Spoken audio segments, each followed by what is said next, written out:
Our scripture reading this morning will come out of the book of Hebrews and the book of James. Hebrews 9:27. And that it is appointed unto men once to die, but after this the judgment.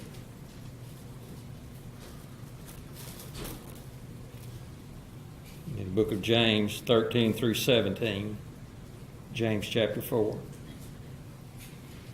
Go to now, ye that say, today or tomorrow we will go into such a city and continue there a year, and buy and sell and get gain. Whereas ye know not what shall be on the morrow, for what is your life? It is even a vapor that appeareth for a little time and then vanish away. For that ye ought to say, if the Lord will, we shall live and do this or that. But now ye rejoice in your boastings. All such rejoicing is evil. Therefore to him that knoweth to do good and doeth it not, to him it is sin.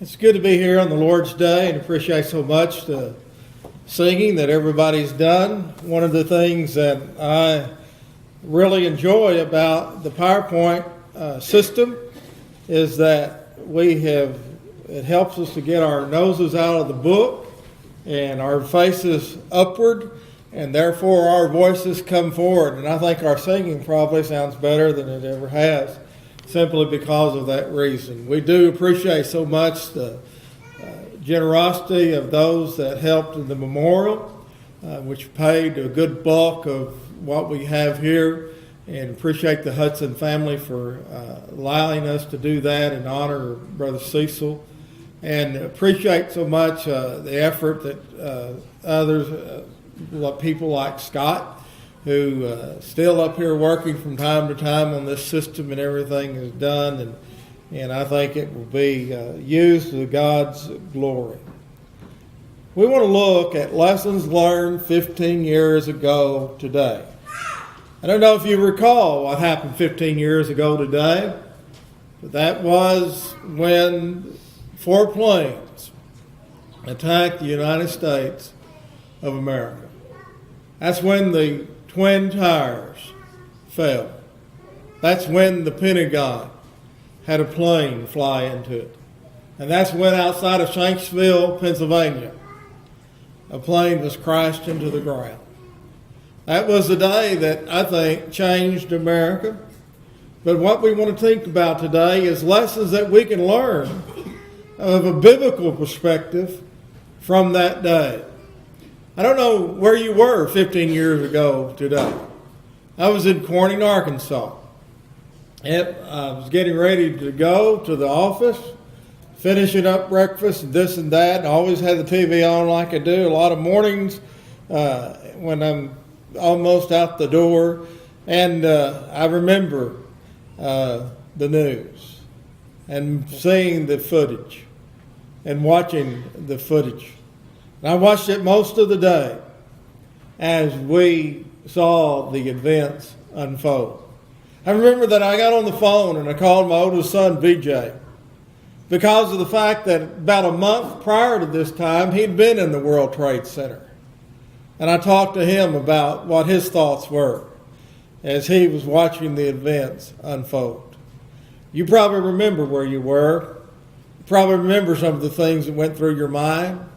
You probably remember where you were that morning, as we said, that might have changed America and perhaps our world forever.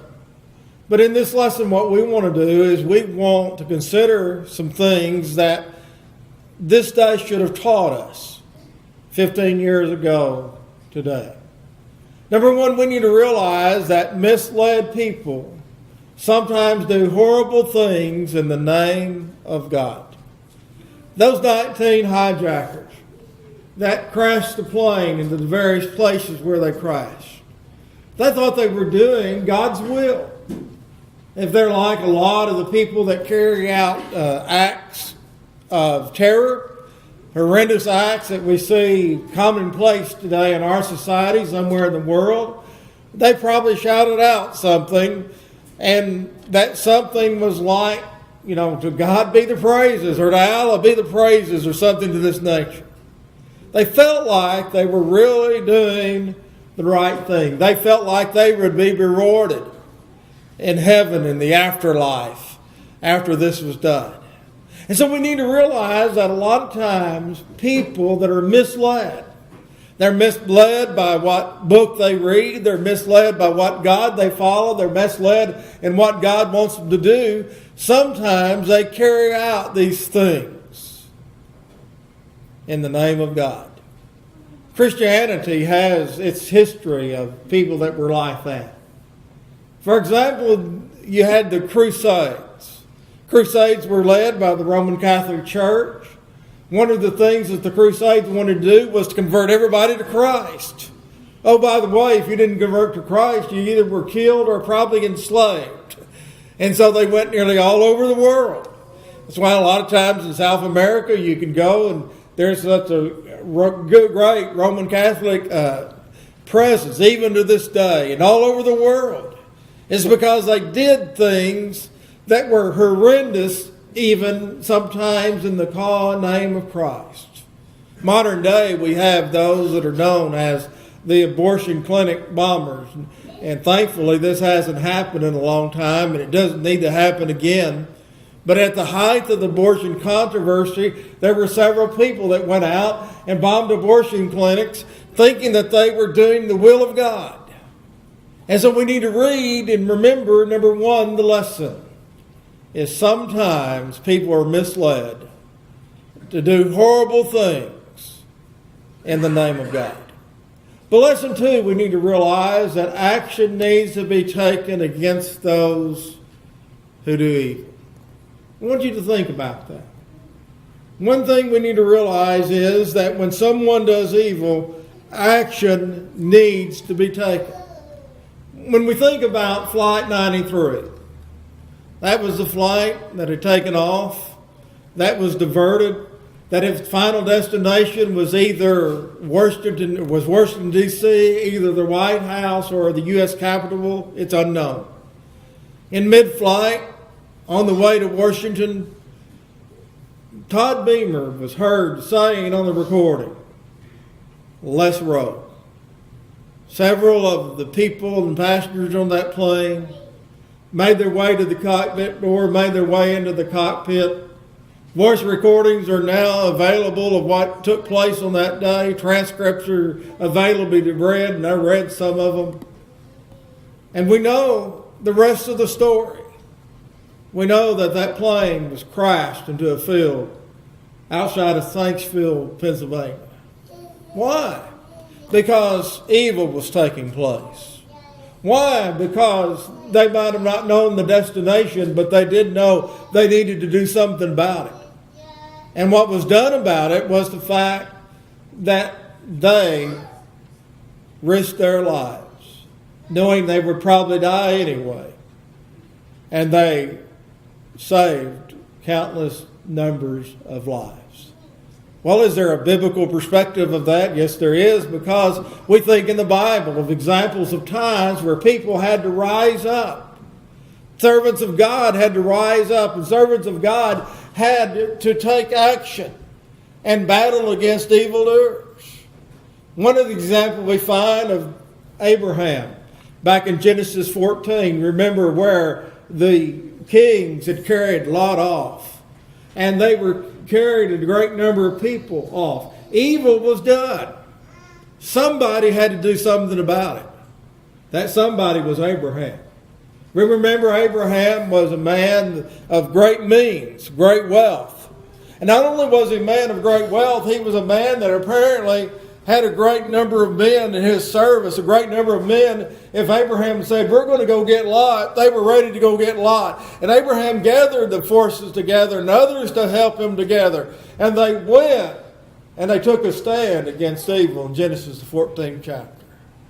We read of a story about a man named Goliath, that giant, that you read about over in 1 Samuel the 17th chapter.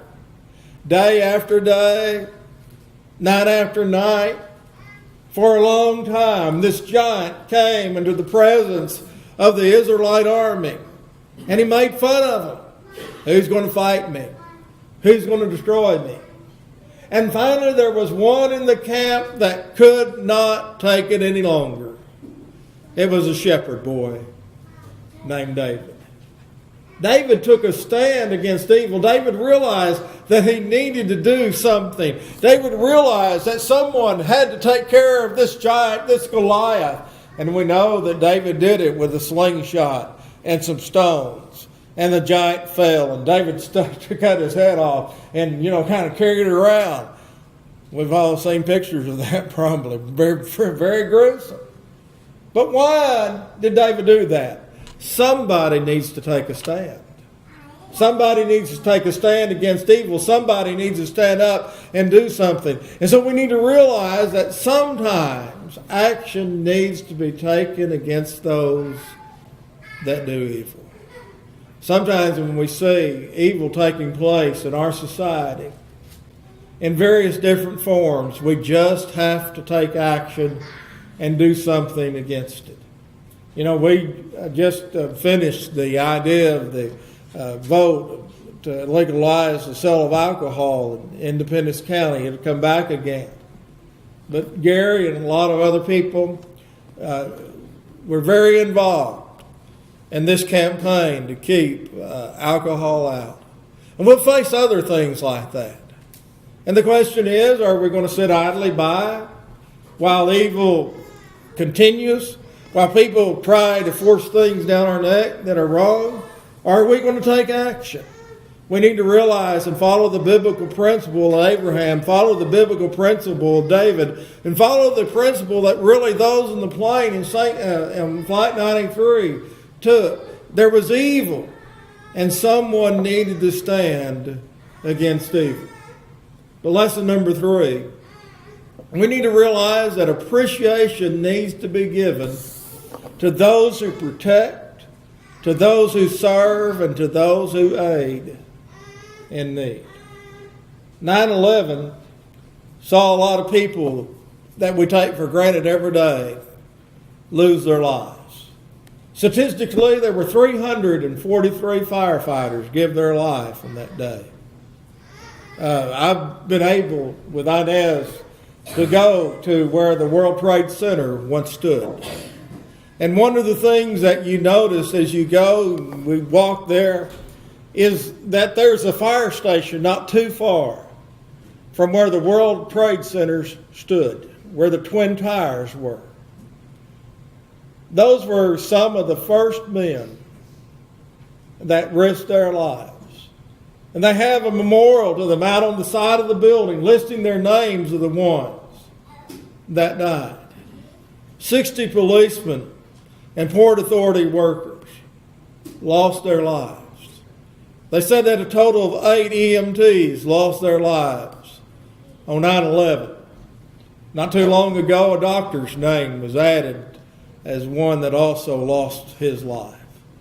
And inside the Pentagon, there were about 125 people that were killed.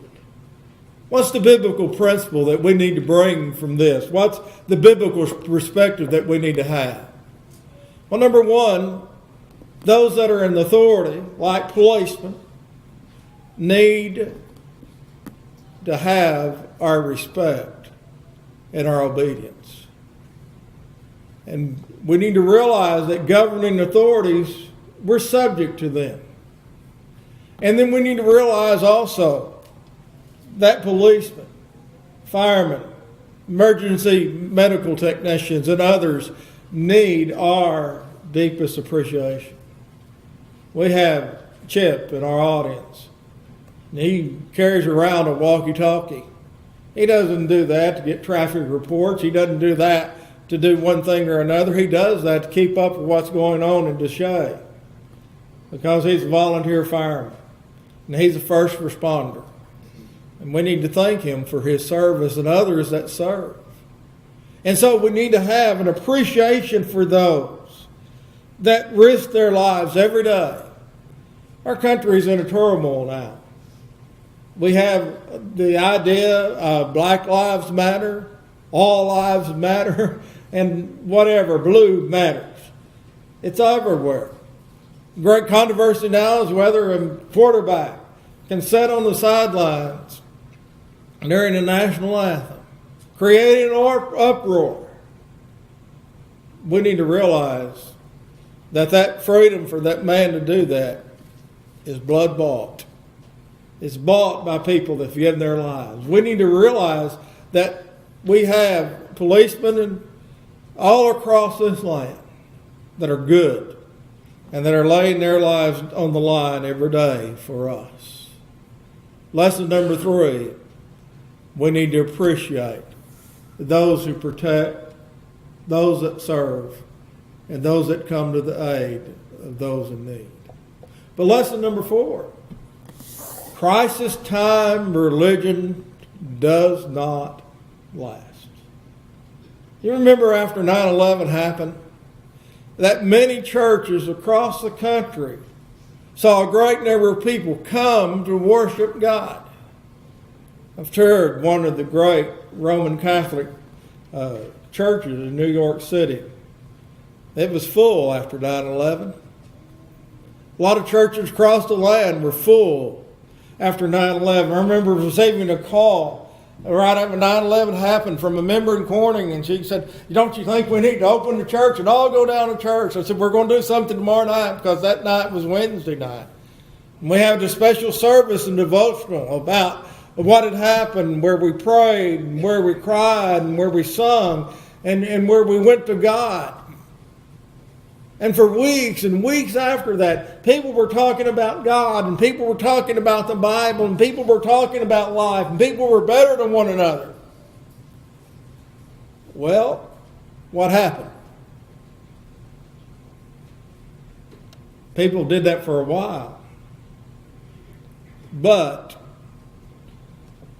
the further you got out and the further you got away, people went back to life like usual. What does that tell us about our service to God? Our service to God needs to be there in times of crisis and good times. A lot of times you find people, they look at their lives when someone gets sick. They look at their lives when they face a problem and they say, "Oh, I need God." And sometimes they'll come and they'll worship God. And I don't fault somebody for that. We used to think about, bedtime religion or deathbed religion is what I'm trying to think, not bedtime. We used to think about that deathbed religion. Or we used to talk about people, he got sick and he came back to the Lord. So what? I don't care what brings a person back to the Lord as long as they come to the Lord. That's the important thing. When we need to realize when they come to the Lord, they need to stay with the Lord. But a lot of times what happened in times like 9/11, we learned that crisis time religion sometimes does not last. By the way, you can read the Psalms, as we've studied a lot of the Psalms this year, earlier this spring. And we found a lot of times, a lot of the Psalms you read in the Bible are from times of trouble. When the psalmist is in with his enemies, when the psalmist is sick, when the psalmist is going through crisis in his life, and he goes to God and he pleads with God and he begs God, "God, will you be there with me? Will you help me?" Lesson there learned. Let's be with God every day. Let's walk with God every day. Let's realize that God is present every day in our life. And let's do what God tells us every day. Because crisis time religion, it doesn't last. Lesson number 5. We need to realize that God is everywhere. Even in times of crisis, even in times of problems, even in times of grief, and times of sorrow. Psalms 23 and verse 4. "Yea, though I walk through the valley of the shadow of death, I will fear no evil, for you are with me. Your rod and your staff, they comfort me." We need to realize that we can have the hope that no matter what life brings, if we're serving God, He's with us. He's there for us, and He'll be with us. We need to realize the Lord can be our shepherd if we will let Him. And if we let Him be our shepherd when we come through the valley of the shadow of death, we need to realize that He's there and that He'll bless us and that He'll take care of us and He'll be with us. And He's there to comfort us and He's there to help us. And then we read in Psalms 139, verses 7 through 10, where the psalmist said, "Where can I go from your spirit? Or where can I flee from your presence? If I go up to heaven, you're there. If I make my bed in hell, behold, you are there. If I take the wings of the morning and dwell in the uttermost parts of the sea, even there your hand shall lead me, and your right hand shall hold me." God is everywhere. And even in times of crisis, even in times of problems, even in times of grief, and even in times of sorrow. One thing can be said about the events after 9/11 is that more people prayed, more people read the Bible, more people called upon the name of the Lord, more people caught solace, sought some comfort than perhaps many, many years either before or after. We need to realize the one great presence that was there on that day is the same presence that's promised to be with us wherever we're at. And that's the presence of God. Psalmist said, "Where can I go that you're not there?" And really the answer is nowhere. God will be with us, and God will protect us. But lesson number 6, and the lesson is yours. We need to realize that life is brief and uncertain. 2,977 innocent people had plans that were never carried out because of 9/11. You could go to the reflection pool now that there's 2 of them, where each one of the twin towers stood. It's now a beautiful pool. You can look down into it, architecturally done, very good design. You can listen to the water, see the water down at the base of it. I've stood there. And what is remarkable to me is you start to read the names. It tells what flight they were on. It tells where they were.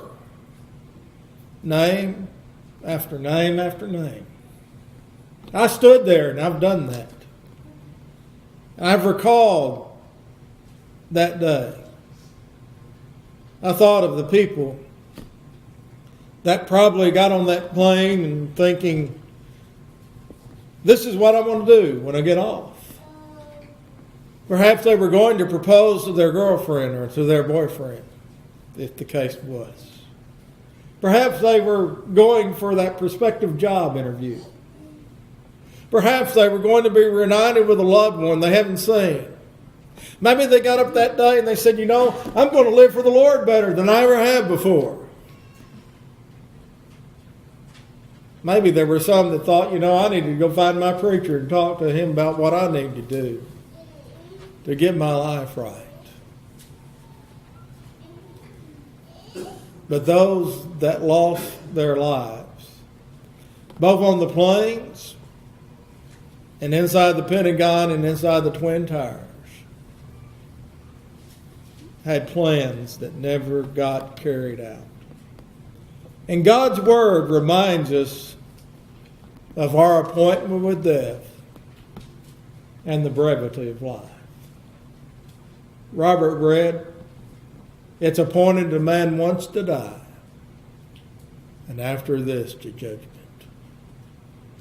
That's an appointment we're all going to keep unless Jesus comes in our lifetime. It's appointed a man once to die. We're going to die. And it's pointed out about the brevity of life. You think about the youngest person lost on 9/11 to the oldest. If you were to speak to their loved ones, probably one thing would be said. Oh, it only seemed like we had them for a short time. James says, "What is your life? It is even a vapor that appears for a little time and then quickly vanishes away." And what one plans to do should be done while they have the chance and the opportunity. You've heard the old saying that hell is a road paved with good intentions. A lot of people intend to obey God, and then one day their time is out. One day they're on the other side of Hebrews 9:27. One day their vapor of their life is gone because it quickly vanished away. The greatest lesson we need to learn from 9/11/01 is a lesson we need to learn every day, and that's to be ready to meet God. It's not our place to judge those that were on the planes or in the World Trade Center or in the Pentagon that day. Our lesson and our task is to look at our life and to ask ourselves, as we were in that number that day, how God would have judged us. Would we be found faithful to Him? Or would we be unprepared to meet Him? If we should have our life closed today, would we be found faithful? Or would we be unfaithful to Him? And there's that age-old question.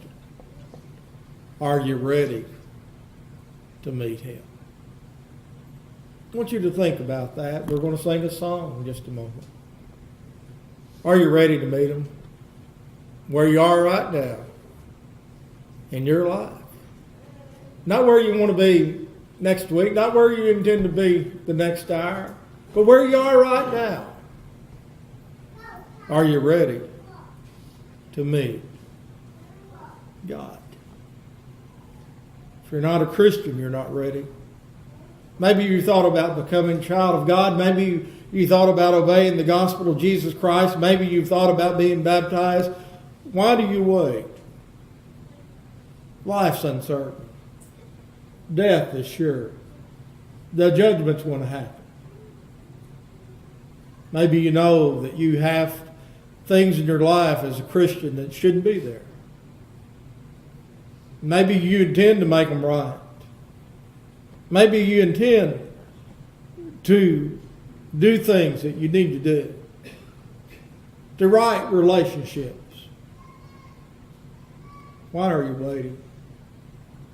You may not have the chance. You may not have the opportunity. Are you ready to meet Him? If you need to come, won't you come as we stand and sing?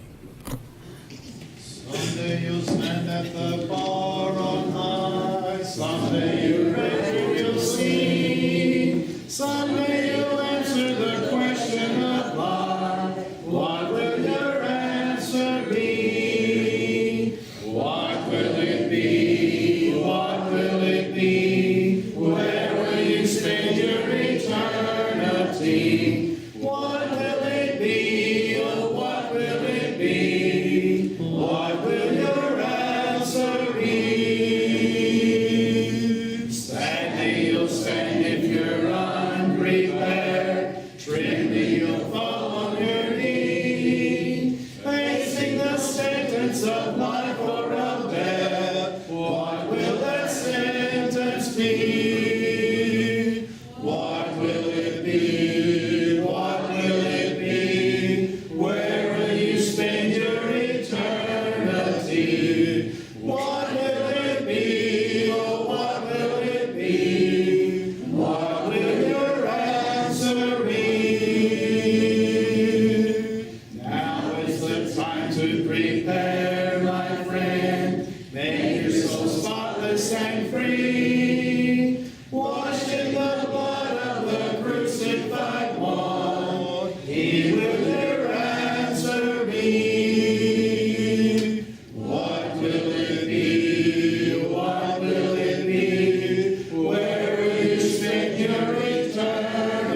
me.